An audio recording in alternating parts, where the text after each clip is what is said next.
அஸ்ஸலாமு அலைக்கும் வரஹ்மத்துல்லாஹி வபரகாத்துஹு.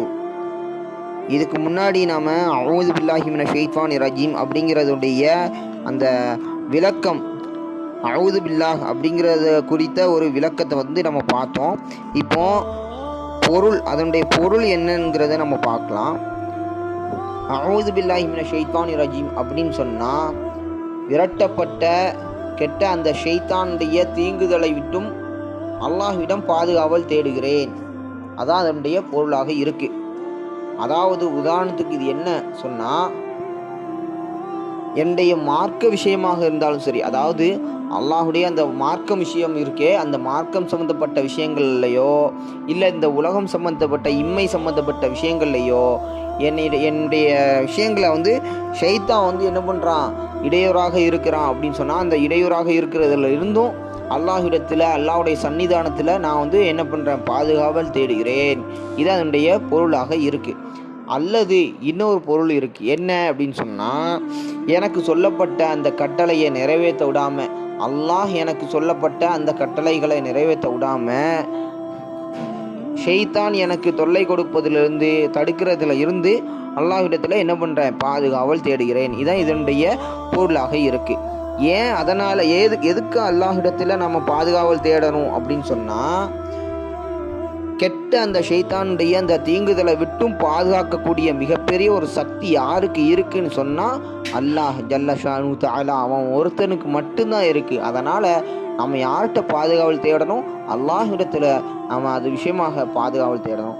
முதல்ல குர்ஆனில் ஓத போகிறோம் அப்படின்னு சொன்னால், எந்த ஒரு விஷயமாக இருந்தாலும் சரி, அஊது பில்லாஹி மினஷ் ஷைத்தானிர் ரஜீம் சொல்லும் பொழுது ஷைத்தானுடைய தீங்குதலை விட்டு முதல்ல பாதுகாவல் தேடுறது ரொம்பவும் முக்கியமாக இருக்குது. அதை சொல்லும் போது உள்ள அர்த்தம் என்னதுங்கிறத விளங்கி சொல்லுங்க. விளங்கி சொல்லும்போது, ஒரு விஷயத்தை விளங்கி சொல்லும்போது அதனுடைய கூலியோ, அதனுடைய செயல்களுக்கு உண்டான அமல்களுக்கு உண்டான கூலி இருக்கே, அது மிகப்பெரிய ஒரு இரட்டிப்பான கூலியாகவும் உங்களுக்கு கிடைக்கும். அதனால் என்ன பண்ணுங்க, இல்மு அறியாமல் செய்கிறத விட இல்மு அறிஞ்சு செய்யக்கூடியது உங்களுடைய கூலி இருக்கே, அது ரொம்பவும் அதிகமானதாக இருக்குது. அதனால் அஊது பில்லாஹி மினஷ் ஷைத்தானிர் ரஜீம் அப்படின்னு சொல்லும் பொழுதே உள் மனதுக்குள்ளே என்ன பண்ணுங்க, அதனுடைய தமிழ் அர்த்தத்தை விளங்கி சொல்லுங்கள். அல்லாஹ் நிச்சயமாக அந்த செயல்களை செய்யறதுக்குண்டான நல்ல விஷயங்கள் செய்கிறீங்க அப்படிங்கும்போது கண்டிப்பாக அல்லாஹ் அந்த ஷைத்தானை விட்டும் பாதுகாக்கப்பட்டு உங்களை அந்த நல்ல அமல்களை செய்ய வைப்பான் இன்ஷா அல்லாஹ். இப்போ இதுக்கப்புறம் பாதுகாப்பு கோருதல் அப்படின்னு சொன்னால் இஸ்தியாதாங்கிற பேரில் அழைக்கப்படுது. இஸ்தியாதானா என்ன, எல்லா தீங்குதலில் இருந்தும் அல்லாஹ்விடத்தில் பாதுகாப்பு தேடுறது, அபயம் தேடுறது இதை குறிக்கிறதாக இருக்குது.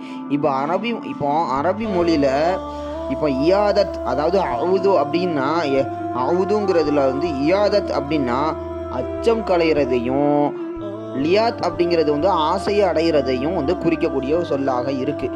இப்போ உதாரணத்துக்கு பிரபல அரபு கவிஞர் முத்தனப்பி அப்படிங்கிறவருடைய அந்த கவிதையில் என்ன காணப்படுது அப்படின்னு சொன்னால், பின்னாடி வர்ற மாதிரி ஒரு விஷயம் சொல்லப்படுது. அவர் தன்னுடைய கவிதையில் என்ன சொல்லியிருக்காருன்னா, இறைவா, என் ஆசை அடைய நான் உன்னை வேண்டுகிறேன், என் அச்சம் களைய நான் உன்னிடம் வேண்டுகிறேன். நீ உடைத்த எலும்பை ஒட்டுபவர் யாருமில்லை, நீ இணைத்த எலும்பை உடைப்பவரும் யாருமில்லை. இந்த கவிதையில் என் ஆசை அடைய அப்படிங்கிறது வரிசையில் ஆசைக்கு பதிலாக லியாத்துங்கிற வார்த்தையை அவர் மென்ஷன் பண்ணியிருப்பார். அதே மாதிரி என் அச்சம் கலையங்கிற வார்த்தையில் அச்சத்துக்கு பதிலாக இயாதத்துங்கிற வார்த்தையை அரபி மொழியில் என்ன பண்ணியிருப்பாங்கன்னு சொன்னால் அது மென்ஷன் பண்ணியிருப்பாங்க. இப்போ அதனுடைய அர்த்தம் இந்த மாதிரி இருக்குது அப்படின்னு சொல்கிறாங்க. இப்போ இந்த மனிதருடைய அடிக்குறிப்பு என்னன்னு சொல்கிறாங்கன்னு சொன்னால், அல் அபுதயீப் அல் முத்தனப்பி அப்படிங்கிறவர் எப்படிப்பட்டவர்னு சொன்னால் பிரபலமான ஒரு அரபு கவிஞராக இருக்கிறாங்க. இந்த மனிதருடைய வாழ்க்கை எவ்வளோ காலம் அப்படின்னு சொன்னால், கிபி 915 965 வரைக்கும் இந்த மனிதர் வாழ்ந்திருக்காங்க.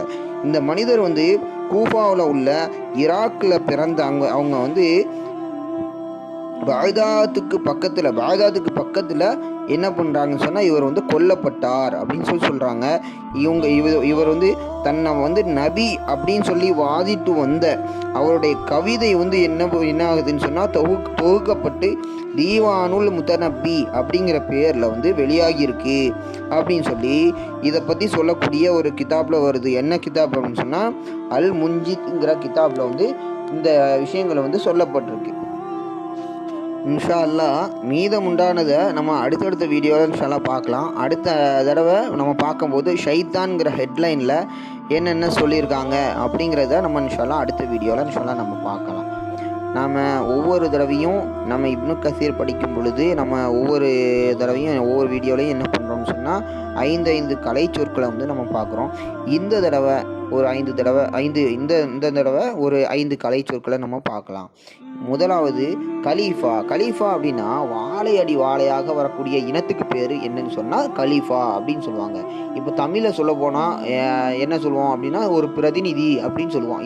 இதுக்கு இன்னொரு பேர் பிரதிநிதியாக இருக்குது. இப்போ இது எப்போதுலேருந்து இருக்குது அப்படின்னு சொன்னால் நபிகள் நாயகம் ஸல்லல்லாஹு அலைஹி வஸல்லம் அவங்களுடைய ஆட்சிக்கு அப்புறமாக வந்த முஸ்லீம் ஆட்சி தலைவர்கள் இருக்காங்களே, இவங்க எல்லாரும் நபி ஸல்லல்லாஹு அலைஹி வஸல்லம் அப்புறமாக வந்த முஸ்லீம் ஆட்சி தலைவர்கள் இருக்காங்களா, அவங்க எல்லாரும் கலீஃபா அப்படிங்கிற பேரில் தான் அழைக்கப்பட்டாங்க. இன்னும் இதனுடைய விளக்கம் வேணும் அப்படின்னு சொன்னால் 2வது அத்தியாயம் 30வது வசனத்தில் இது பற்றின விஷயங்களை வந்து விரிவுரையாக வந்து இருக்குது. ஆனால் அந்த விரிவுரைகளை இன்னும் நம்ம இதை வந்து நம்ம வீடியோவில் வந்து இன்னும் அப்லோட் பண்ணலை. இன்ஷா அல்லாஹ் இதை பற்றிய விஷயங்களை வந்து வேறு யாரும் அப்லோட் பண்ணியிருந்தாங்கன்னா இன்ஷா அல்லாஹ் இப்னு கசீரில் 2வது அத்தியாயம் 30வது வசனத்தினுடைய விரிவுரை எதுவும் இருந்துச்சுன்னு சொன்னால் அவங்க எதுவும் சொல்லியிருந்தாங்கன்னா அதை போய் நீங்கள் பார்த்துருந்தீங்கன்னா உங்களுக்கு அதை பற்றி தெரியும் இன்ஷா அல்லாஹ். அதுக்கப்புறம் பார்த்தீங்கன்னா 2வது கசுறு அப்படின்னா சுருக்குதல் அப்படிங்கிறது அர்த்தமாக இருக்குது. இப்போ கட்டாயமாக தொழக்கூடிய 4 ரக்காத் தொழுகை இருக்குது அப்படின்னு சொன்னால் அதை நம்ம இப்போ பயணத்தில் இருக்கோம் அப்படிங்கிற காரணத்தினால அதை வந்து 2 ரக்காத்தாக சுருக்கி தொழுகிறது பேர் தான் என்னன்னு சொன்னால் கசுறு தொழுகை அப்படின்னு சொல்லி அதனுடைய பேராக இருக்குது. கசுர் அப்படிங்கிற பேராக இருக்குது. இப்போ 3வதாக இருக்கே கிரான் அப்படின்னா இது வந்து சேர்த்தல் அப்படிங்கிறது தான் இதனுடைய பொருளாக இருக்குது. இது எதோட வகையாக இருக்குது அப்படின்னு சொன்னால் ஹஜ்ஜோட வகையாக இருக்குது.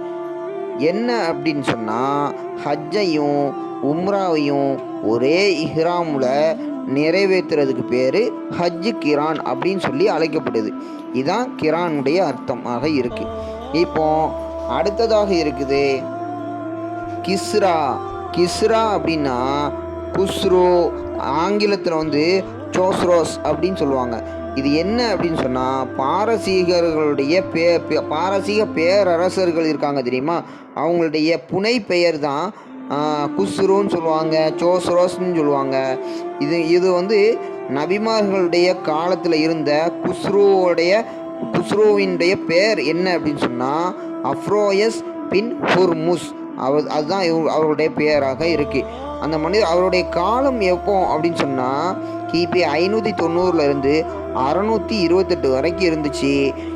இந்த மனிதர் இவரோட என்ன ஆகுதுன்னு சொன்னால் ஈராக்கில் பாரசீக பேரரசு என்ன ஆகுதுன்னு சொன்னால் முடிவுக்கு வந்துருச்சு. குல் உ அப்படின்னா குலா அப்படின்னு சொல்லலாம். இதனுடைய பொருள் என்னன்னு சொன்னால் கலற்றுதல் அப்படிங்கிறது தான் இதனுடைய பொருளாக இருக்குது. இதுக்கு என்ன அர்த்தம் அப்படின்னு சொன்னால் தகுந்த காரணத்தோட ஒரு மனைவி கணவன்கிட்ட இருந்து பிரிந்து வாழணும் அப்படின்னு சொல்லி நினைக்கிறாங்கன்னு சொன்னால் இதுக்கு முன்னாடி கணவன் தன்னுடைய மனைவிக்கு கொடுத்த அந்த பொருளில் இருந்து எதையாவது ஒரு பொருளை கணவனுக்கு திரும்ப கொடுத்து விவாகரத்து பெற விரும்புறதுக்கு பேர் தான் அதாவது குலா அப்படின்னு சொல்லப்படுது. இன்ஷா அல்லாஹ் மேற்கொண்டு நம்ம அடுத்தடுத்த வீடியோவில் நம்ம அடுத்தடுத்த விஷயங்களை இன்ஷா அல்லாஹ் நம்ம பார்க்கலாம். அஸ்ஸலாமு அலைக்கும் வரஹ்மத்துல்லாஹி வபரகாத்துஹு. லைக் பண்ணுங்கள், கமெண்ட் பண்ணுங்கள், ஷேர் பண்ணுங்கள், மறக்காமல் சப்ஸ்கிரைப் பண்ணுங்கள். பக்கத்தில் இருக்கிற பெல் ஐக்கானை ப்ரெஸ் பண்ணுங்கள். அப்போ தான் நான் அடுத்தடுத்து போடுற ஒவ்வொரு பயானும் உங்களுக்கு நோட்டிஃபிகேஷனாக வரும். அஸ்ஸலாமு அலைக்கும் வரஹ்மத்துல்லாஹி வபரகாத்துஹு.